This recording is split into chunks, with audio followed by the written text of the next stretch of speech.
My family laughed when I bought an abandoned mansion for $25,000. They called it a pathetic investment and said I was throwing away my grandmother's inheritance on a haunted house that would collapse on my head. They mocked my decision at every family dinner, treating me like the family disappointment who never learned to make smart choices. But sometimes the biggest treasures are hidden in the places where nobody thinks to look, and my discovery would silence their laughter forever. My name is Alex Hitchens, I'm 34 years old, and I work as a furniture restorer here in Philadelphia. You know that feeling of always being underestimated by your family? Yeah, that was my daily reality for years. While my family built a strong reputation in the city's legal world, I chose a completely different path. My parents, Eleanor and William Hitchens, are respected attorneys, and my sister Emily graduated from Harvard to become a federal prosecutor. Me? I learned my craft by restoring old pieces, bringing life back to furniture others saw as lost. For years, I went to family dinners where the script never changed. William would talk about his multi-million-dollar corporate mergers, Eleanor shared dramatic courtroom cases, and Emily recounted federal investigations like true crime episodes. When someone remembered to ask about my work, I'd mention some interesting projects: a Georgian chest of drawers from the 18th century, a colonial table for the local museum. An awkward silence would hang for a few seconds before they went right back to the important stuff. Do you know that feeling of being invisible in plain sight? Little by little, I started noticing the signs of what I now understand as subtle but constant emotional family betrayal. Eleanor would introduce Emily as our daughter, the federal prosecutor, but I was always just our son Alex. No mention of my profession. William could spend hours discussing real estate investments with Emily, but avoided money talks with me altogether. At my parents' house, framed diplomas proudly filled the office walls, every single one, except for my restoration certificate. These gestures added up to a painful pattern of systematic exclusion that I pretended not to see. I had accepted my supporting role in the family dynamic. I had honest work, clients who genuinely respected my technical skills, and I could make a decent living. My workshop downtown stood for something they'd never understand: the real satisfaction of creating beauty with your own hands. Maybe it's true that sometimes we settle for crumbs when we should be demanding the whole plate. But at that point, I still had no idea how a simple phone call could change all of that. The call came on a Tuesday morning while I was sanding a Victorian table in the workshop. Sean Bennett, a guy I'd met years ago at an antique fair, was on the line with that overly excited tone only salespeople have. He had a once-in-a-lifetime opportunity for me: a long-abandoned mansion in rural Pennsylvania, just 2 hours from Philadelphia. The original family had left it behind decades ago, and he'd managed to buy it for a fraction of its market value. Alex, man, I know you've got an eye for this old stuff. It's yours for 25 grand. I won't lie.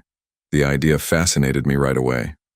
Sean sent over some photos: a 3-story 1940s mansion with classic Georgian architecture, surrounded by 5 acres of land. Sure, it needed a lot of work, but I saw potential where others only saw ruin. That night, I called my parents and told them about the opportunity, hoping for maybe a little excitement, or at least some curiosity. William laughed with that condescending tone I knew way too well. Alex, you don't have the capital or experience for something that big. Better keep your feet on the ground. Sunday dinner was when it all blew up into what I now recognize as the most painful family rejection I've ever experienced. I mentioned I'd decided to use Grandma Martha's inheritance to buy the property, and it was like I'd dropped a bomb in the middle of the table. Eleanor slammed her fork onto the plate. William shook his head in total disapproval, and Emily looked at me like I'd lost my mind. You're going to throw away $25,000 on a house that'll probably collapse on top of you, Eleanor said. That's when I realized how brutally mocked my investment was, before I'd even made a final decision. The conversation ended with William being devastatingly blunt. Alex, you've always been a dreamer, but this is way over the line. We're not supporting another one of your little adventures, Eleanor added coldly. And don't come running back here when it all falls apart, because this time you're completely on your own. Emily just silently agreed, as if it was obvious I was heading straight for disaster. I left my parents' house that night knowing I'd crossed a point of no return, but maybe they didn't realize that sometimes it's exactly when you're pushed off the edge that you find out if you can fly. I signed the purchase papers on a gray Thursday in October, alone in Sean Bennett's office. He handed me the keys with a smile I now recognize as fake, but at the time I was too focused on my own determination to notice the signs. Grandma Martha's inheritance, $25,000 she had saved her whole life, was now invested in an abandoned property my family saw as a colossal mistake. I walked out of there with a strange mix of fear and excitement, knowing there was no turning back. That property was my responsibility now, for better or worse. My first personal visit to the house was on a foggy Saturday morning. 2 hours down Pennsylvania's rural roads led me to a place that looked straight out of a Gothic horror film. The 3-story house stood tall among century-old trees. Its dark windows almost seemed to stare back at me. The paint was peeling off the exterior walls, some shingles were missing from the roof, and the front porch leaned slightly to the left. But beneath all that decay, I could still see the solid structure and elegant architecture that once made this home a symbol of prosperity. The first few weeks were all about assessing the damage, every weekend.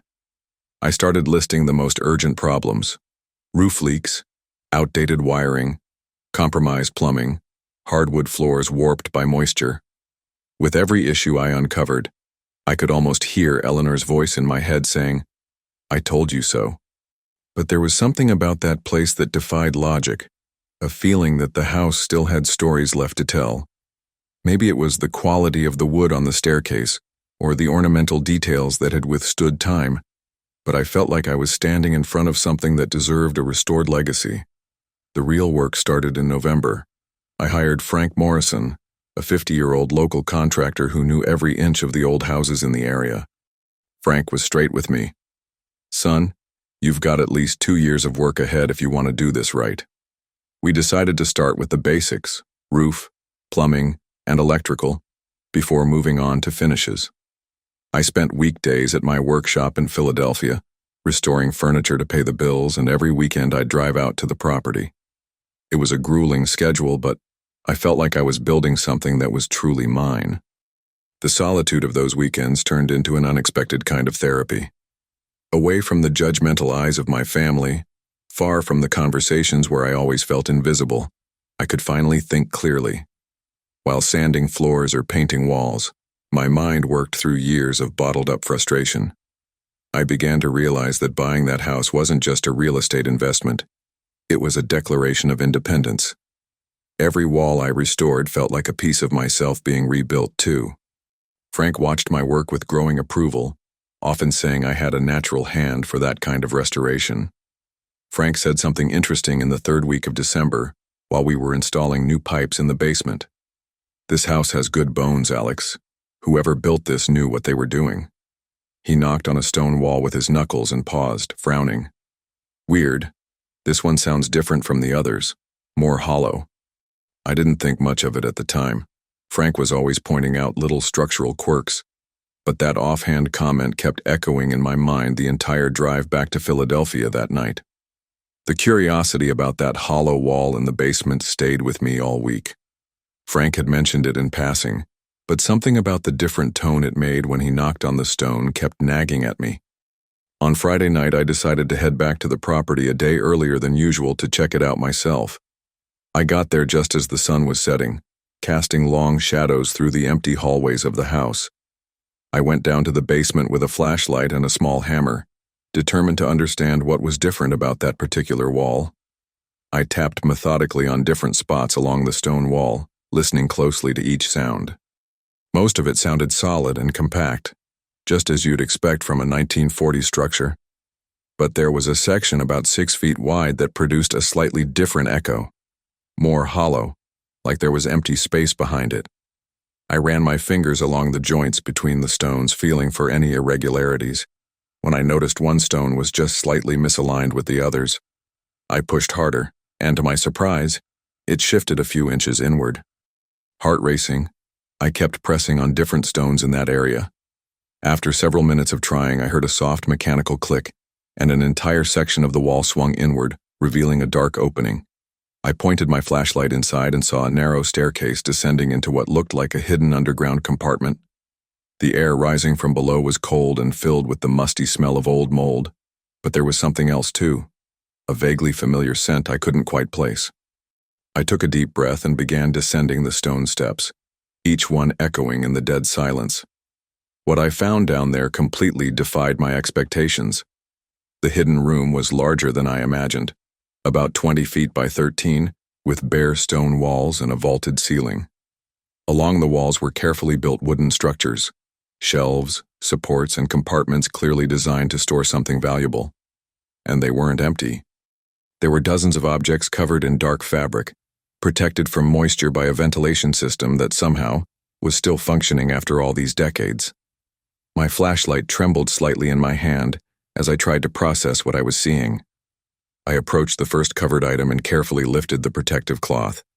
My flashlight lit up a framed painting, not just any painting, but a piece I instantly recognized as professionally made. It was a portrait of an elegant woman from the 1940s, painted with a technique that clearly came from a skilled artist. Its condition was shockingly good, thanks to the controlled environment of the hideout. That was the moment I began to suspect I had stumbled onto something far bigger than just a hidden room. I spent the next 2 hours systematically uncovering each protected item in that room. There were over 40 hidden paintings of different sizes and styles, all seemingly from the same period, between the 1930s and 1950s. Some were landscapes, others portraits, and a few were still lifes executed with remarkable technique. The signatures bore names I vaguely recognized from art books, artists who weren't exactly famous but definitely not unknown either. With every new discovery, my heart pounded faster, like I was unearthing a treasure lost in time. At the back of the room I found an old desk with drawers sealed shut by rusted locks. I managed to force one open, and inside were documents wrapped in waxed cloth, letters, purchase receipts, and what looked like a handwritten catalog of the entire collection. The dates on the documents ranged from 1935 to 1952, and one name kept appearing: Harrison Whitmore, apparently the home's original owner. From the documents it became clear that he had been a methodical collector, acquiring works from artists of his time and hiding everything in that secret room. One document in particular caught my eye, a letter dated 1943 in which Whitmore explained to someone that he was protecting the collection from the uncertainties of wartime, and that, when all this is over, the works will see the light of day again. The letter mentioned he had invested a considerable fortune acquiring the pieces, and that some were by artists who would one day be recognized by history. He also referenced contacts in New York, who verified the authenticity of several works. It felt like reading the journal of someone with a surprisingly accurate vision of the future. As I read those old documents by flashlight, I realized I hadn't just stumbled onto forgotten paintings. This was a rare art collection deliberately hidden by someone who knew exactly what they were doing. Whitmore had turned that basement into a secret vault, preserving works he believed would one day hold historical value. The man had died decades ago, but his collection remained untouched, patiently waiting for someone curious enough to uncover its secrets. And that someone turned out to be me. The same guy my family had always seen as a dreamer with no practical vision. By the time I made it back upstairs, it was already past midnight, and my mind was racing to process the scale of that unexpected discovery. It wasn't just a hidden room. It was possibly the most significant find of my life. As I locked up the property and walked to my car under the night sky, one single thought took hold in my mind. My family had mocked my ridiculous investment, never imagining that sometimes the greatest treasures are exactly where no one thinks to look. The week following the discovery, I could barely focus on work at the shop. I tried to concentrate on restoring a Victorian dresser, but my mind kept drifting back to those 40 hidden pieces in the basement of the property. I knew I needed professional guidance, but I didn't want to come off like an overexcited amateur. On Thursday, I decided to reach out to someone discreet and trustworthy. I remembered Dr. Margaret Foster, an expert in American art whom I'd met at an auction 2 years earlier. I called Dr. Foster without giving away too much, just mentioning that I'd come across some interesting pieces in an old residence. She sounded intrigued but professional, and we set up a meeting for the following Saturday at the property. During our conversation, I stressed the importance of discretion. I didn't want any information leaking out prematurely. She agreed, explaining that confidentiality was a core part of her work. Her tone put me at ease. She seemed like someone who'd handled life-changing discoveries before. When Margaret arrived that Saturday morning, I had already prepped the secret room with portable lamps. She was an elegant woman in her 60s, with a presence that naturally inspired confidence. I led her down to the basement and activated the wall's hidden mechanism. When the section rotated to reveal the staircase, she came to a full stop. "In 40 years of this work, I've never seen anything like it," she whispered as we descended into that hidden treasure vault. Her reaction to the first few pieces was cautious, but promising. She examined 3 paintings closely using a magnifying glass, focusing on the brush strokes and signatures. After about 20 minutes of silent inspection, she turned to me with a subtle smile. "Alex, you may have stumbled onto something much bigger than a simple find." Based on technique alone, at least 2 pieces showed traits linked to known American artists. What my family had ridiculed was beginning to take on real shape. Dr. Foster spent the next 4 hours systematically analyzing each piece in the collection. She took detailed notes, photographed signatures, and organized the artworks by period. Throughout the process, she made observations about techniques similar to 1940s American painters. When she started mentioning possible authenticity, I felt like I was standing on the edge of something transformative. That investment dismissed by relatives was finally starting to show its true potential. And maybe, just maybe, it was the beginning of a quiet revenge through success. The preliminary analysis divided the collection into 3 categories of potential value. 15 pieces showed characteristics of well-known regional artists, but would require scientific authentication. 20 were clearly of professional quality, likely by skilled but lesser-known artists. The remaining 5 intrigued the expert. They featured techniques suggesting more established painters. "If my suspicions are correct," she said, "some of these pieces could be life-changing." It felt as if fate had orchestrated a restored legacy, hidden for decades. Foster explained the necessary authentication process. Some works would need to be sent to specialized labs in New York for scientific analysis of the paint and canvas. Others could be verified through catalogs of known works by the artists. She offered to coordinate the entire process through experts she had worked with for decades. "But Alex," she warned, "this will cost somewhere between $15,000 and $20,000 to do it right." The investment was intimidating, but necessary to uncover the truth. Over the following weeks, I anxiously followed the process she had set in motion. She kept in regular contact, updating me on every major development. The first confirmation came 3 weeks later. A small landscape was verified as genuine, painted by a well-known regional artist, valued at $18,000. 2 weeks after that, another confirmation. The portrait that had caught my eye was worth at least $45,000. Each authentication brought a mix of disbelief and relief. It wasn't wishful thinking. It was entirely real. The discovery that changed everything came in the 5th week. Dr. Foster called me on a Tuesday with a tone slightly more excited than usual. "Alex, get ready for some interesting news. One of the landscapes has been identified as a work by Thomas Hart Benton, dated 1938. She paused for effect. Experts estimate its value at around $150,000. A single painting was worth more than 6 times what I paid for the entire property. I started to suspect I had found a hidden fortune far greater than I had ever dreamed. By the end of 6 weeks, Margaret had gathered enough confirmations to give me a clearer picture. 7 pieces were authenticated as works by nationally recognized artists, including some still under final review. The rest, though not from famous names, held real commercial value in the art market. "Alex," she said with a mysterious smile, "you're looking at something extraordinary.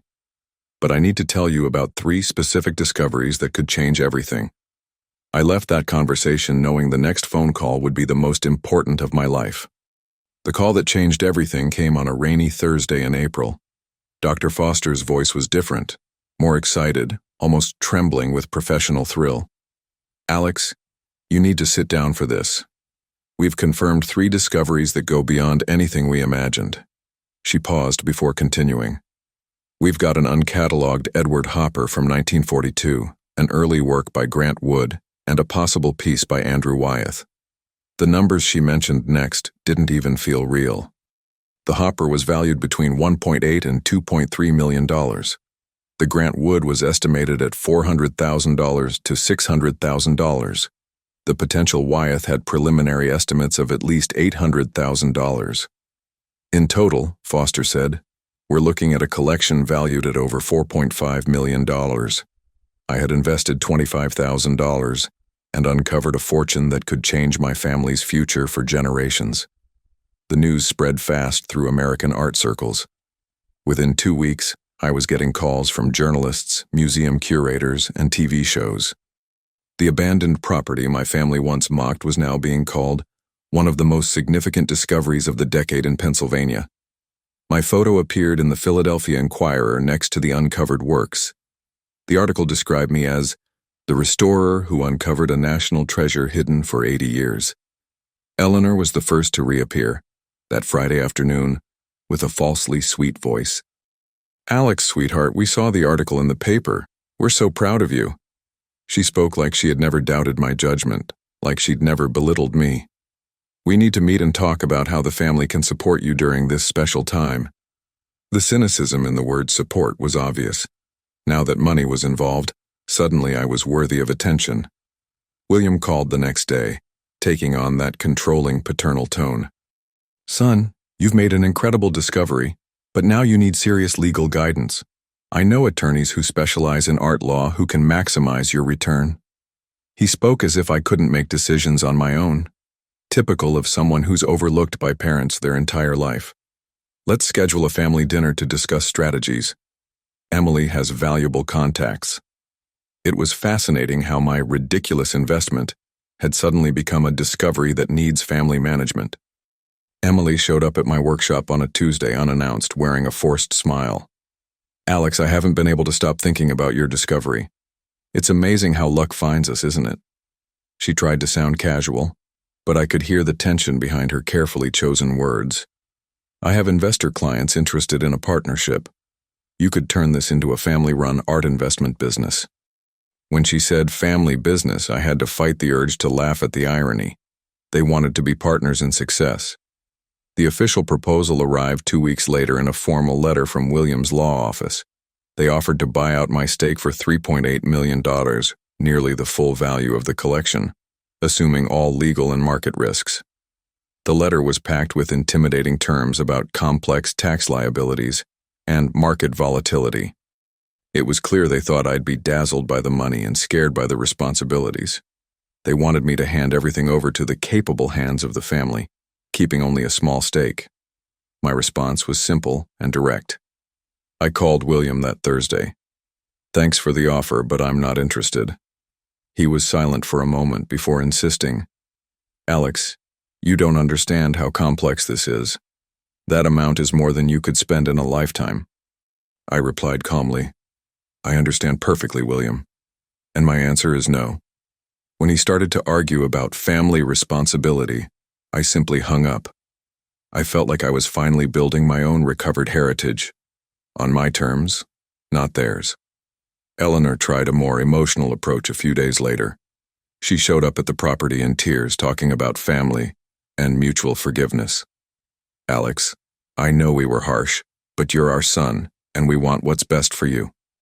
When she mentioned moving past old misunderstandings, I finally said the truth I'd been holding back for years. "Eleanor, you rejected me because I chose a different path from what you consider respectable." She tried to object, but I went on. "Now that my choice has proven valuable, you want to be a part of it. Some bridges can't be rebuilt." The final break came during a dinner Emily arranged at the most expensive restaurant in town. Throughout the meal, they spoke of family pride and joint growth opportunities. When William raised his glass to toast Alex, who always had vision, I realized they still didn't get it. This was the sweetest quiet revenge possible, through success earned alone.